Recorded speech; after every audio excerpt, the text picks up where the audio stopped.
Hello again, my friends. It's Indiana Holmes, and we continue with our book, The Three Musketeers. Tonight, we begin Chapter 9, D'Artagnan Shows Himself. As Athos and Porthos had foreseen, at the expiration of a half hour, D'Artagnan returned. He had again missed his man, who had disappeared as if by enchantment. D'Artagnan had run, sword in hand, through all the neighboring streets, but had found nobody resembling the man he sought for.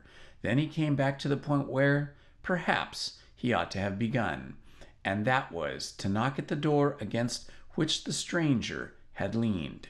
But this proved useless, for though he knocked 10 or 12 times in succession, no one answered, and some of the neighbors, who put their noses out of their windows, or were brought to their doors by the noise, had assured him that the house, all the openings of which were tightly closed, had not been inhabited for some 6 months. While D'Artagnan was running through the streets and knocking at doors, Aramis had joined his companions, so that on returning home, D'Artagnan found the reunion complete. "Well," cried the three Musketeers all together, on seeing D'Artagnan enter, with his brow covered with perspiration and his countenance upset with anger. "Well," cried he, throwing his sword upon the bed, "this man must be the devil in person. He has disappeared like a phantom, like a shade, like a spectre." "Do you believe in apparitions?" asked Athos of Porthos. "I never believe in anything I have not seen, and as I never have seen apparitions, I don't believe in them." "The Bible," said Aramis, "makes our belief in them a law. The ghost of Samuel appeared to Saul, and it is an article of faith that I should be very sorry to see any doubt thrown upon Porthos. At all events, man or devil, body or shadow, illusion or reality, this man is born for my damnation, for his flight has caused us to miss a glorious affair. Gentlemen, an affair by which there were 100 pistoles, and perhaps more to be gained." "How is that?" cried Porthos and Aramis in a breath. As to Athos, faithful to his system of reticence, he contented himself with interrogating D'Artagnan by a look. "Planchet," said D'Artagnan to his domestic, who just then insinuated his head through the half-open door in order to catch some fragments of the conversation, "go down to my landlord, Mr. Beaugenoux, and ask him to send me half a dozen bottles of Bergency wine. I prefer that." "Aha! You have credit with your landlord, then," said Porthos. "Yes," replied D'Artagnan, "from this very day, and mind, if the wine is bad, we will send him to find better." "We must use and not abuse," said Aramis sententiously. "I always said that D'Artagnan had the longest head of the four," said Athos, who having uttered his opinion, to which D'Artagnan replied with a bow, immediately resumed his accustomed silence. "But come, what is this about?" asked Porthos.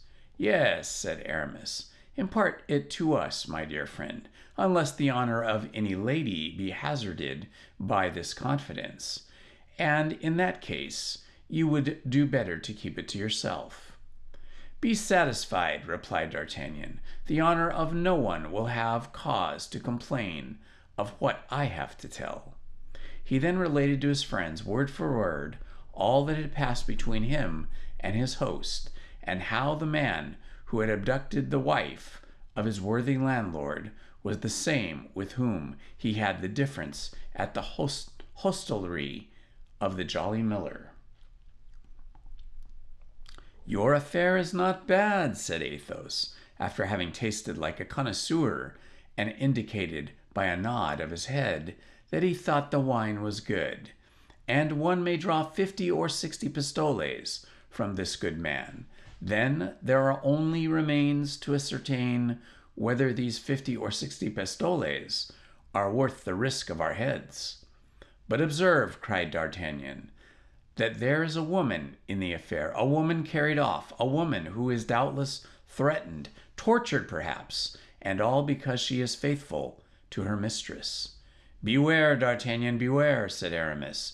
You grow a little too warm, in my opinion, about the fate of Madame Beaugenue. Woman was created for our destruction, and it is from her we inherit all our miseries. At this speech, Aramis, the brow of Athos, became clouded, and he bit his lips. It is not Madame Beaugenue, about whom I am anxious, cried D'Artagnan, but the queen, whom the king abandons, whom the cardinal persecutes, and who sees the heads of all her friends fall, one after the other. Why does she love what we hate most in the world, the Spaniards and the English? Spain is her country, replied D'Artagnan, and it is very natural that she would still love the Spanish, who are the children of the same soil as herself. As to the second reproach, I have heard it said that she does not love the English, but an Englishman. Well, and by my faith, said Athos, it must be acknowledged that this Englishman is worthy of being loved. I never saw a man with a nobler air than his. Without reckoning that he dresses as nobody else can, said Porthos. I was at the Louvre the other day, when he scattered his pearls, and, pardieu, I picked up 2 that I sold for 10 pistoles each. Do you know him, Aramis? As well as you do, gentlemen, for I was among those who seized him in the garden at Amiens, into which Monsieur Puntadage, the queen's equerry, introduced me. I was at school at the time, and the adventure appeared to me to be cruel for the king, which would not prevent me, said D'Artagnan, if I knew where the Duke of Buckingham was, from taking him by the hand and conducting him to the queen, were it only to enrage the cardinal, and if we could find means to play him a sharp turn, I vow that I would voluntarily risk my head in doing it. And did the mercier, rejoined Athos, tell you, D'Artagnan, that the queen thought that Buckingham had been brought over by a forged letter? She is afraid so. Wait a minute, then, said Aramis. What for? Demanded Porthos. Go on, while I endeavor to recall circumstances. And now I am convinced, said D'Artagnan, that this abduction of the queen's woman is connected with the events of which we are speaking, and perhaps with the presence of Buckingham in Paris. The Gascon is full of ideas, said Porthos, with admiration. I like to hear him talk, said Athos. His dialect amuses me. Gentlemen, cried Aramis, listen to this. Listen to Aramis, said his 3 friends. Yesterday I was at the house of a doctor of theology, whom I sometimes consult about my studies. Athos smiled. He resides in a quiet quarter, continued Aramis. His tastes and his profession require it. Now, at the moment when I left his house, and here Aramis paused. Well, cried his auditors, at the moment you left his house? Aramis appeared to make a strong inward effort, like a man who, in full relation of a falsehood, finds himself stopped by some unforeseen obstacle. But the eyes of his 3 companions were fixed upon him, their ears were wide open, and there were no means of retreat. This doctor has a niece, continued Aramis. Ah, he has a niece, interrupted Porthos. A very respectable lady, said Aramis. The 3 friends burst into laughter. Ah, if you laugh, you doubt me, replied Aramis. You shall know nothing. We believe like Mohammedans, and are as mute as tombstones, said Athos. I will continue then, resumed Aramis. This niece comes sometimes to see her uncle, and by chance was there yesterday, at the same time that I was, and it was my duty to offer to conduct her to her carriage. Ah, she has a carriage, then? This niece of the doctor? interrupted Porthos. One of those faults was a great looseness of tongue. A nice acquaintance, my friend. Porthos replied, Aramis, I have had the occasion to observe to you more than once that you are very indiscreet, and that is injurious to you among the women. Gentlemen, gentlemen, cried D'Artagnan, who began to get a glimpse of the result of the adventure. The thing is serious. Let us try not to jest if we can. Go on, Aramis, go on. All at once, a tall, dark gentleman, just like yours, D'Artagnan. The same, perhaps, said he. Possibly, continued Aramis, came toward me, accompanied by 5 or 6 men, who followed about 10 paces behind him. And in the politest tone, Monsieur Duke, said he to me, and you, madame, continued he, addressing the lady on my arm, the doctor's niece? Hold your tongue, Porthos, said Athos. You are insupportable. Will you enter this carriage, and that without offering the least resistance, without making the least noise? He took you for Buckingham, cried D'Artagnan. I believe so, replied Aramis. But the lady? asked Porthos. He took her for the queen, said D'Artagnan. Just so, replied Aramis. The Gascon is the devil, cried Athos. Nothing escapes him. The fact is, said Porthos, Aramis is of the same height, and something of the shape of the Duke, but it nevertheless appears to me that the dress of a musketeer. I wore an enormous cloak, said Aramis. In the month of July? The devil, said Porthos. Is the doctor afraid that you may be recognized? I can comprehend that the spy may have been deceived by the person, but the face. I had a large hat, said Aramis. Oh, good Lord, cried Porthos. What precautions for the study of theology! Gentlemen, gentlemen, said D'Artagnan, do not let us lose our time jesting. Let us separate and let us seek the mercer's wife. That is the key of the intrigue. A woman of such inferior condition? Can you believe so? Said Porthos, protruding his lips with contempt. She is the goddaughter of Laporte, the confidential valet of the queen. Have I not told you so, gentlemen? Besides, it is perhaps been Her Majesty's calculation to seek on this occasion for support so lowly. High heads expose themselves from afar, and the cardinal is long-sighted. Well, said Porthos, in the first place, make a bargain with the mercer, and a good bargain. That's useless, said D'Artagnan, for I believe if he does not pay us, we shall be well enough paid by another party. At this moment, a sudden noise of footsteps was heard upon the stairs. The door was thrown open violently. The unfortunate mercer rushed into the chamber in which the council was held. Save me, gentlemen! For the love of heaven, save me! Cried he. There are 4 men come to arrest me. Save me, save me! Porthos and Aramis arose. A moment, cried D'Artagnan, making them a sign to replace the scabbard, their half-drawn swords. It is not courage that is needed, it is prudence. And yet, cried Porthos, we will not leave. You will leave D'Artagnan to act as he thinks proper, said Athos. He has, I repeat, the longest head of the 4, and for my part, I declare that I will obey him. Do as you think best, D'Artagnan.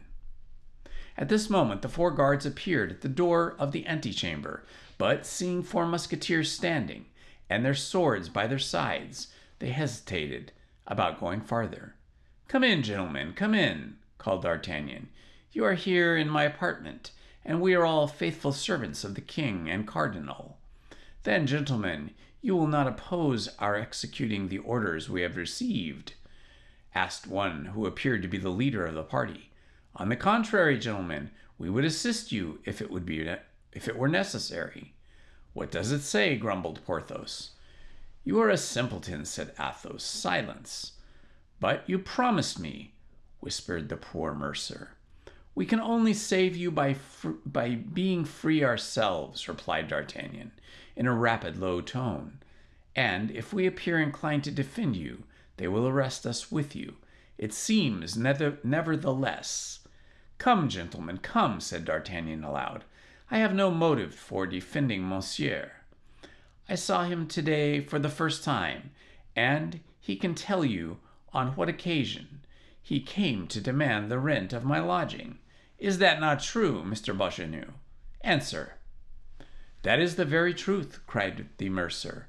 But Monsieur does not tell you. Silence with respect to me. Silence with respect to my friends.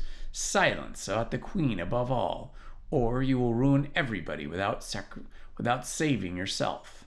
Come, come, gentlemen, remove the fellow. And D'Artagnan pushed an half-stupefied mercer among the guards, saying to him, You are a shabby old fellow, my dear. You come to demand money from me, of a musketeer. To prison with him, gentlemen, once more. Take him to prison, and keep him under key as long as possible. That will give me time to pay him. The officers were full of thanks, and took away their prey. As they were going down, D'Artagnan laid his hand on the shoulder of their leader. May I not drink to your health, and you to mine? Said D'Artagnan, filling 2 glasses with the Burgundy wine, which he had obtained from the liberty of Monsieur Bouchonnet. That will do me great honor, said the leader of the posse, and I accept thankfully. Then to yours, monsieur. What is your name? Bozenard. Monsieur Bozenard. To yours, my gentlemen. What is your name? In your turn, if you please. D'Artagnan. To yours, monsieur. And above all others, cried D'Artagnan, as if carried away by his enthusiasm, to that of the king and the cardinal. The leader of the posse would perhaps have doubted the sincerity of D'Artagnan if the wine had been bad, but the wine was good, and he was convinced. What diabolical villainy you have performed here, said Porthos, when the officer had rejoined his companions, and the 4 friends found themselves alone. Shame, shame, for 4 musketeers to allow an unfortunate fellow who cried to help to be arrested in their midst, and a gentleman to hobnob with a bailiff. Porthos, said Aramis, Athos has already told you that you are a simpleton, and I am quite of his opinion. D'Artagnan, you are a great man, and when you occupy Monsieur de Tréville's place, I will come and ask your influence to secure me an abbey. Well, I am in amaze, said Porthos. Do you approve of what D'Artagnan has done? Parbleu, indeed I do, said Athos. I not only approve of what he has done, I congratulate him upon it. And now, gentlemen, said D'Artagnan, without stopping to explain his conduct to Porthos, all for one, one for all. That is our motto, is it not? And yet, said Porthos, hold out your hand and swear, cried Athos and Aramis at once, overcome by example, grumbling to himself. Nevertheless, Porthos stretched out his hand, and the 4 friends repeated with one voice the formula dictated by D'Artagnan. All for one, and one for all. That's well. Now, let us everyone retire to his own home, said D'Artagnan, as if he had done nothing but commanded all his life. And attention, from this moment we are at feud with the cardinal.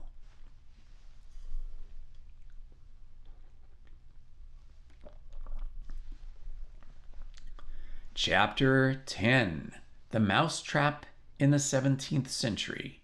The invention of the mousetrap does not date from our days. As soon as societies, informing, had invented any kind of police, that police invented mousetraps. As perhaps our readers are not familiar with the slang of the Rue de Jerusalem, and as it is 15 years since we applied this word for the first time to this thing, allow us to explain to them what is a mousetrap. When in a house, of whatever kind it may be, an individual suspected of any crime is arrested, the arrest is held secret. 4 or 5 men are placed in ambuscade in the first room. The door is opened to all who knock. It is closed after them, and they are arrested, so that at the end of 2 or 3 days they have in their power almost all the habitués of the establishment. And that is a mousetrap. The apartment of Monsieur Bachenu, then, became a mousetrap, and whoever appeared there was taken and interrogated by the cardinal's people. It must be observed that as a separate passage led to the first floor in which D'Artagnan lodged, those who called on him were exempted from this detention. Besides, nobody came thither but the 3 Musketeers. They all had been engaged in earnest search and inquiries, but had discovered nothing. Athos had even gone so far as to question Monsieur de Tréville, a thing which, considering the habitual reticence of the worthy musketeer, had very much astonished his captain. But Monsieur Tréville knew nothing, except that the last time he had seen the cardinal, the king, and the queen, the cardinal looked very thoughtful, the king uneasy, and the redness of the queen's eyes donated that she had been sleepless or tearful.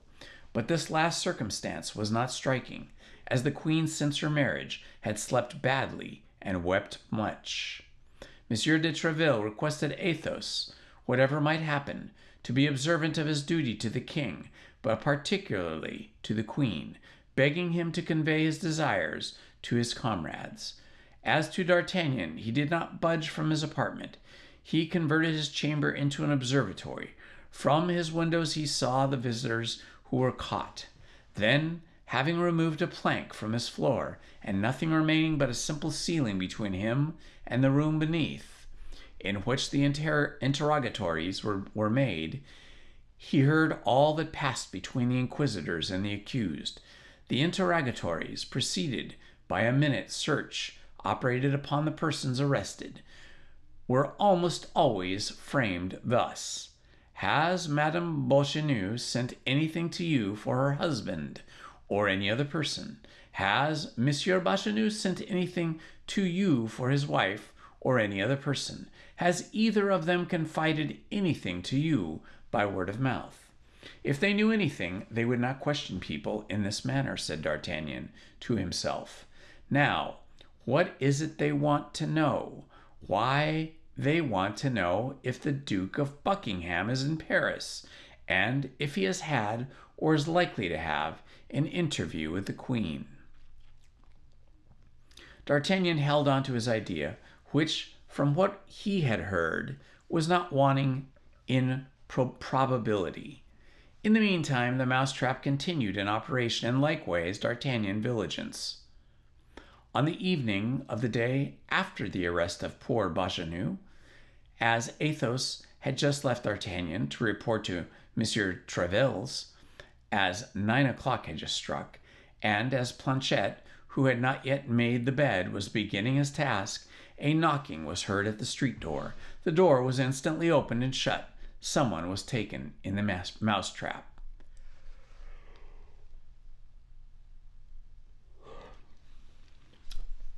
D'Artagnan flew to his hole, laid himself down on the floor at full length, and listened. Cries were soon heard, and then moans, which someone appeared to be endeavoring to stifle. There were no questions. "The devil!" said D'Artagnan to himself. "It seems like a woman. They search her. She resists. They use force, the scoundrels." In spite of his prudence, D'Artagnan restrained himself with great difficulty from taking part in the scene that was going on below. "But I tell you that I am the mistress of the house, gentlemen. I tell you I am Madame Bachenu, and I tell you I belong to the Queen," cried the unfortunate woman. "Madame Bachenu," murmured D'Artagnan. "Can I be so lucky as to find what everybody is seeking for?" The voice became more and more indistinct. A tumultuous movement shook the partition. The victim resisted as much as a woman could resist 4 men. "Pardon, gentlemen, murmured the voice, which could now only be heard in inarticulate sounds. "They are binding her. They are going to drag her away," cried D'Artagnan to himself, springing up from the floor. My sword! Good, it is by my side. Planchet! Monsieur! Run and seek Athos, Porthos, and Aramis. One of the three will certainly be at home. Perhaps all three. Tell them to take arms and come here and to run. Ah, I remember Athos is at Monsieur de Tréville's. But where are you going, monsieur? Where are you going? I am going down by the window, in order to be there the sooner, cried D'Artagnan. You put back the boards, sweep the floor, go out the door, and run as I told you. Oh, monsieur, monsieur! You will kill yourself, cried Planchet. Hold your tongue, stupid fellow, said D'Artagnan, and laying hold of the casement, he let himself gently down from the first floor, which fortunately was not very elevated, without doing himself the slightest injury. He then went straight to the door and knocked, murmuring, I will go myself and be caught in the mousetrap, but woe be to the cats that shall pounce upon the mouse. The knocker had scarcely sounded under the hand of the young man before the tumult ceased. Steps approached, and the door was opened, and D'Artagnan, sword in hand, rushed into the rooms of Monsieur Beauchamp, the door of which, doubtless, acted upon a spring and closed after him. Then those dealt in Beauchamp's unfortunate house, together with the nearest neighbors, heard loud cries, stamping of feet, clashing of swords, and breaking of furniture. A moment after, those who, surprised by this tumult, had gone to their windows to learn what the cause of it was, saw the door open, and 4 men, clothed in black, not come out of it, but fly like so many frightened crows, leaving on the ground and on some corners of the furniture feathers from their wings, that is to say, patches of their clothes and fragments of their cloaks. D'Artagnan was conqueror without much effort, it must be confessed, for only one of the officers was armed, and even he defended himself for form's sake. It is true that the 3 others had endeavored to knock the young man down with chairs, stools, and crockery, but 2 of the 3 scratches made by the Gascon's blade terrified them. 10 minutes sufficed for their defeat, and D'Artagnan remained master of the field of battle. The neighbors, who had opened their doors with the coolness peculiar to the inhabitants of Paris in these times of perpetual riots and disturbances, closed them again as soon as they saw the 4 men in black flee, their instinct telling them that for the time all was over. Besides, it began to grow late, and then, as today, people went to bed early in the quarter of Luxembourg. On being left alone with Madame Beauchamp, D'Artagnan turned toward her. The poor woman reclined where she had been left, half fainting upon the armchair. D'Artagnan examined her with rapid glance. She was a charming woman of 25 or 26 years, with dark hair, blue eyes, and a nose slightly turned up, admirable teeth, and a complexion marbled with rose and opal. There, however, ended the signs which might have confounded her with a lady of rank. The hands were white, but without delicacy. The feet did not bespeak the woman of quality. Happily, D'Artagnan was not acquainted with such niceties. While D'Artagnan was examining Madame Beauchamp, and was, as we have said, close to her, he saw on the ground a fine cambric handkerchief, which he picked up, as was his habit, and at the corner of which he recognized the same cipher he had seen on the handkerchief, which had nearly caused him and Aramis to cut each other's throats. From that time, D'Artagnan had been cautious with respect to handkerchiefs with arms on them, and he therefore placed it in the pocket of Madame Beauchamp, the one he had just picked up. At that moment, Madame Beauchamp recovered her senses. She opened her eyes, looked around with terror, saw the apartment was empty, and when she was alone with her liberator, she extended her hands to him with a smile. Madame Beauchamp had the sweetest smile in the world. "Ah, monsieur," she said, "have you saved me? Permit me to thank you." "Madame," said D'Artagnan. I have only done what every gentleman would have done in my place. You owe me no thanks. Yes, sir. Monsieur? Oh, yes. And I hope to prove to you that you have not served an ingrate. But what could these men, whom I had first took for robbers, want with me? And why is Mr. Beauchesneau not here? Madam, those men were more dangerous than any robbers could have been, for they are the agents of the cardinal. And as to your husband, Monsieur Beauchesneau, he is not here because he was yesterday evening conducted to the Bastille. My husband is in the Bastille, cried Madame Beauchesneau. My God, what has he done? Poor dear man. He is innocence itself. And something like a faint smile lighted and still terrified features of the young woman. What has he done, madame? Said D'Artagnan. I believe that his only crime is to have the same time the good fortune and misfortune to be your husband. But, monsieur, you know, then. I know that you have been abducted, madame. And by whom do you know him? Oh, if you will know him, tell me. A man by a man from 40 to 45 years, with a black, dark complexion and a scar upon his left temple. That is he. But his name? Ah, his name. I do not know what his name is. And did my husband know I had been carried off? He was informed of it by letter, written to him by the abductor himself. And does he suspect, said Madame Beauchesneau, with some embarrassment, the cause of this event? He attributed it, I believe, to political cause. I doubt from the first, and now I think entirely as he does. Then, my dear Monsieur Beauchesneau has not suspected me a single instant. So far from it, madame. He was too proud of your prudence, and above all, your love. A second smile, almost imperceptible, stole over her rosy lips of the pretty young woman. But, continued D'Artagnan, how did you escape?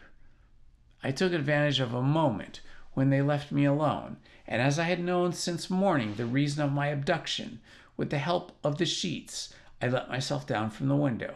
Then, as I believed my husband would, to be alone, I hastened hither. To place yourself under his protection? Oh, no, poor dear man. I knew very well that he was incapable of defending me, but as he could serve us in no other ways, I wished to inform him. Of what? Oh, that is my secret. I must not, therefore, tell you. Besides, said D'Artagnan, pardon me, madame, if the guardsmen, as I awake, remind you of prudence. Besides, I believe we are not here in a very proper place for imparting confidences. The men and I have put it in flight and will return reinforced if they find us here. We are lost. I have sent for 3 of my friends, but who knows whether they will be at home. Yes, you are right, cried the affrighted Madame Beauchesneau. Let us fly, let us save ourselves.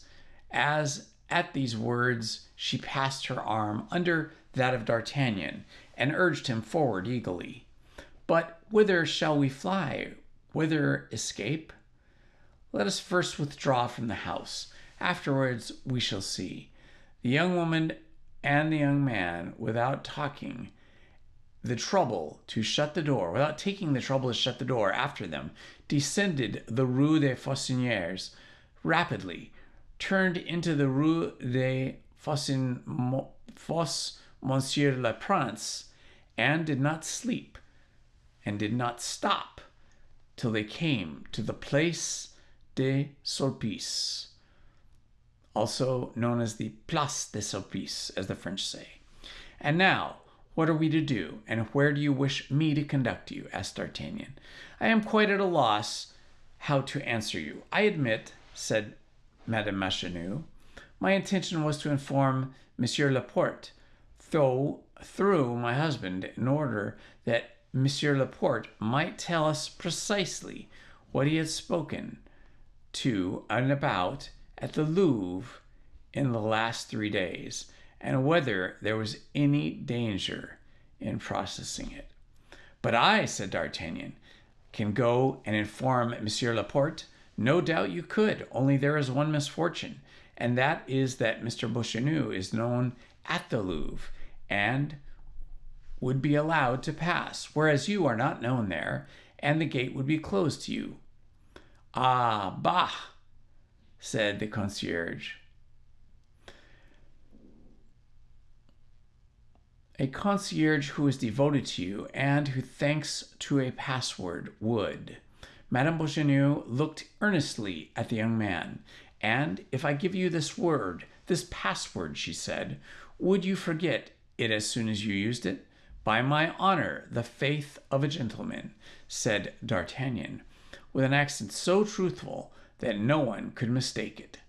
Then I believe you. You appear to be a brave young man. Besides, your fortune may perhaps be the result of your devotedness. I will do, without a promise and voluntarily, all that I can do to serve the king and the queen. Be agreeable to the queen, dispose of me. Then, as a friend, but where shall we go in the meanwhile? Is there nobody from whose house Monsieur Laporte can come and fetch you? No, I can trust nobody. Stop, said D'Artagnan. We are near Athos' front door. Yes, here it is. Who is this Athos? One of my best friends. But if he should be at home and see me, he is not at home, and I will carry away the key after having placed you in his apartment. But if you should return, he won't return, and if he should, he will be told that I have brought a woman with me, and that the woman is in his apartment. But that will compromise me sadly, you know. Of what consequence? Nobody knows you. Besides, we are in a situation to overlook ceremony. Come then, let us go to your friend's house. Where does he live? Rue Ferreau, about 2 blocks from here. Let's go. Both resumed their way, and as D'Artagnan had foreseen, Athos was not with them. He took the key, which was customarily given to him as one of the family, ascended the stairs, and introduced Madame Beauchesneau into the little apartment of which we have given a description. You are at home, said he. Remain here, fasten the door inside, and open it to nobody unless you hear 3 taps. Like this. And he tapped thrice, 2 taps close together, and one pretty hard, the other after an interval, and lighter.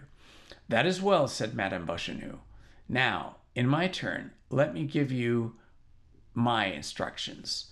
I am all attention. Present yourself at the wicket of the Louvre on the side of the Rue de l'Echelle and ask for Germain. What? And then he will ask you what you want, and you will answer by these 2 words, Tours and Bruxvilles. He will at once put himself at your orders, and what I command, and what I shall command him. To go and fetch Monsieur Laporte, the Queen's valet de chambre, and when shall he have been informed? And Mr. Laporte is to come? You will send him to me. That is well. But where and how I see you again? Do you wish to see me again? Certainly. Well, let that care be mine, and be at ease. I depend on your word. You may. D'Artagnan bowed to Madame de Beauchesneau, darting at her most loving glance, and that could possibly concentrate upon her charming little person. And while he descended the stairs, he heard a little door closed and double-locked. In the 2 bounds, he was at the Louvre. As he returned, the wicket from l'Echelle, 10 o'clock struck. All the events we have described had taken place within a half hour, Everything fell out as Madame Bouchenet prophesied. On hearing the password, Germain bowed. In a few minutes, Laporte was at the lodge. In 2 words, D'Artagnan informed him where Madame Bouchenet was. Laporte assured himself, by having it twice repeated, of the accurate addresses, and set off at a run. Hardly, however, had he taken 10 steps before he returned. "Young man," said D'Artagnan. "A suggestion?" "What?" "You may get into trouble by what has taken place." "You believe so?" "Yes." "Have you any friends whose clock is too slow?" "Well?" "Go and call upon him, in order that he may give me evidence of your pocket having been with him at 9:30 in a court of justice that is called the alibi." D'Artagnan found his advice prudent. He took to his heels and was soon at M. Tréville's, but instead of going into the saloon with the rest of the crowd, he asked to be introduced to M. de Tréville's office. As D'Artagnan was constantly frequented the hotel, no difficulty was made in complying with his request. And a servant went to inform M. de Tréville that his young compatriot, having something important to communicate, solicited a private audience. 5 minutes after, M. Tréville was asking D'Artagnan what he could do to serve him, and what caused his visit at so late an hour. "Pardon me, monsieur," said D'Artagnan, who had profited at the moment he had been left alone to put back M. de Tréville's clock 3/4 of an hour, "but I thought, as it was yet only 25 minutes past 9, it was not yet too late to wait upon you." 25 minutes past 9, cried M. Tréville, looking back at the clock. "Why, that's impossible." "Look, rather, monsieur," said D'Artagnan. "The clock shows it." "That's true," said M. Tréville. "I believed it later. But what can I do for you?" Then D'Artagnan told M. Tréville a long history about the queen. He expressed to him the fears he entertained with respect to her majesty. He related to him what he had heard of the projects of the cardinal with regard to Buckingham, and with a tranquillity and a candor of which M. de Tréville was the more of the dupe, from having himself, as we have said, observed something fresh between the cardinal, the king, and the queen. As 10 o'clock was striking, D'Artagnan left M. Tréville, who thanked him for his information, recommended him to have the service of the king and queen always at heart, and returned to the saloon. But at the foot of the stairs, D'Artagnan remembered he had forgotten his cane. He consequently sprang up again, re-entering the office with a tough turn on his finger, set the clock right again, that it might not be perceived as the next day, and it had all been put wrong, and certain from that time that he had a witness to prove his alibi, he ran downstairs and soon found himself in the street. And that, friends, is the end of chapter 10. The end of chapter 10. Tomorrow night we will continue with chapter 11. Thank you very much for joining me. This has been Indiana Holmes, and love to you all. Good night. Please hit the like button, subscribe, and hit the notifications button. Thank you very much.